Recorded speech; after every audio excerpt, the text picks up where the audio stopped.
Bienvenue sur notre plateforme d'enseignement, d'études bibliques, de motivation chrétienne et de partage d'expériences Rise in Christ, qui veut tout simplement dire s'élever en Christ, grandir en Christ, ressusciter en Christ. Bienvenue, nous continuons avec l'Épître aux Éphésiens. Nous sommes au chapitre 3 et la capsule que nous développons s'intitule « Un mystère révélé, le plan global de Dieu ».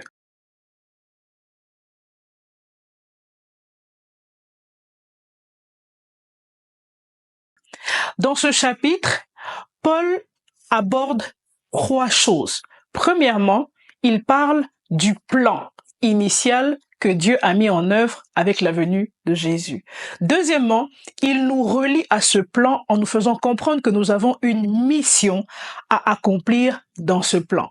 Et en troisième lieu, il prie afin que nous soyons remplis de toute la plénitude de Dieu afin d'être rendus capables d'accomplir cette mission dans le grand plan dans lequel nous avons été embarqués. Oui, la vie de foi est un voyage qui nous emmène de là où nous sommes vers là où Dieu veut que nous soyons. Ainsi, dans la première partie, Paul nous apprend que la venue de Jésus est arrivée comme l'accomplissement d'un plan. Il parle du mystère de Christ qui a été révélé. En d'autres termes, quel est ce mystère? C'est l'union des païens et des juifs dans le même corps. Jésus est venu rassembler dans son corps, par la foi en lui, ceux qui étaient proches et ceux qui étaient loin. En d'autres termes, il est en train de parler du plan de Dieu, d'ouvrir le royaume à ceux qui n'en avaient pas le droit. Deuxièmement, il nous apprend que nous avons une mission à accomplir sur la terre. Je voudrais te dire que tu n'es pas ici par hasard. Tu n'es pas en tourisme, ni pour faire les affaires, mais tu es là pour réaliser une mission attachée au plan de Dieu de manière globale qui va s'affecter dans chaque aspect de ta vie.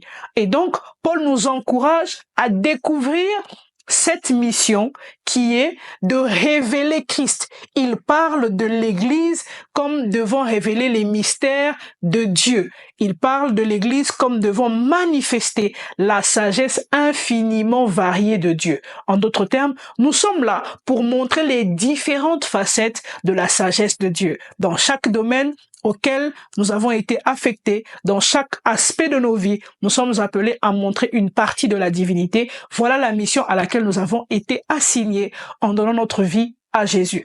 Enfin, il conclut en disant « Je prie afin que vous soyez remplis jusqu'à toute la plénitude de Dieu. » Mais remplis de quoi? De 2 choses, de l'amour de Dieu et de sa puissance. Car les nations, les hommes ne verront Dieu à travers nous que par la qualité et l'abondance de l'amour que nous allons leur manifester, car Dieu est amour. Deuxièmement, il y a une catégorie qui ne seront pas touchées par l'amour, mais par la puissance. Tu as donc besoin d'être rempli d'amour et de puissance pour manifester la sagesse de Dieu et être l'envoyé qualifié que tu dois être pour le royaume auquel tu appartiens. Je voudrais te le rappeler en conclusion.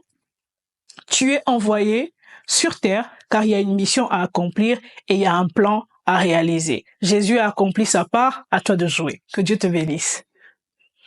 Bienvenue sur notre plateforme d'enseignement, d'études bibliques, de motivation chrétienne et de partage d'expériences Rise in Christ, qui veut tout simplement dire s'élever en Christ, grandir en Christ, ressusciter en Christ.